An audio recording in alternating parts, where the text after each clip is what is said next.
Salut à toutes et à tous, j'espère que vous allez tous très bien et que vous êtes en train de passer une excellente journée.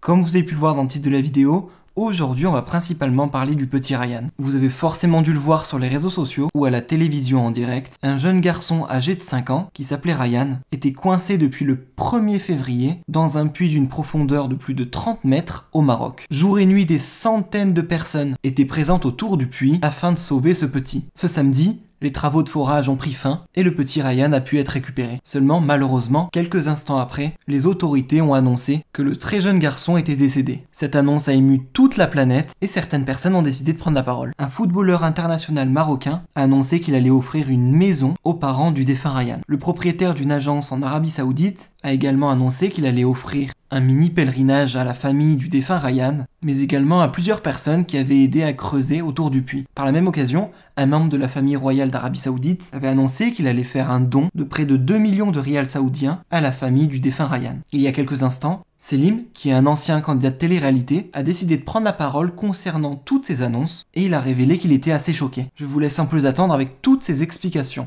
Et n'hésitez surtout pas à réagir en commentaire en écrivant si vous êtes d'accord ou non avec Selim.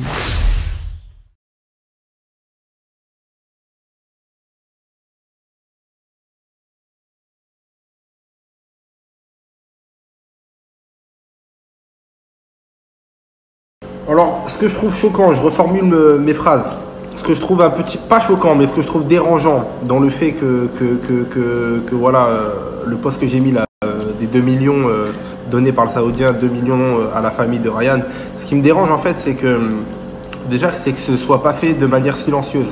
Voilà. Donc, quand un acte il est sincère, normalement, on le fait silencieusement. Personne ne doit être au courant, en fait. D'accord. Et aussi, ce qui me dérange, c'est l'engouement qu'il y a autour de l'engouement médiatique et la lumière qu'il y a autour de cette affaire, qui est triste.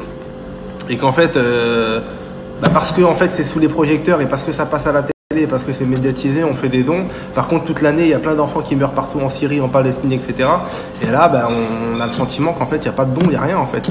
Donc, on se demande en fait c'est quoi qui les intéresse, c'est la lumière qu'il y a autour de cette affaire ou c'est parce que l'affaire les a attristés. En soi le geste est bien quand même parce que voilà ça reste quand même bien de soulager la peine de parents qui ont perdu un enfant. Donc certes c'est très bien. Maintenant moi ce qui me dérange c'est encore une fois les actions ne valent que par leurs intentions et là j'ai l'impression qu'en fait l'intention c'est la lumière et l'engouement médiatique qu'il y a autour et la question que je me pose c'est si ce phénomène, enfin si cette tragédie n'aurait pas été médiatisée de la sorte, est-ce qu'il y aurait eu autant de soutien? Je ne pense pas puisqu'il y a énormément d'enfants dans le même cas dans le monde et dans le monde musulman qui meurent quotidiennement et je pense pas que tous les parents des enfants défunts ont eu le droit au même traitement. Donc voilà, mais en tout cas, voilà, c'est juste ça que je voulais mettre en avant, mais sinon le résultat est très bien. Certes, c'est vrai que ça fait plaisir. Ça fait plaisir que les parents puissent au moins être soulagés de leur peine, même si ça ne fera pas revenir leur enfant.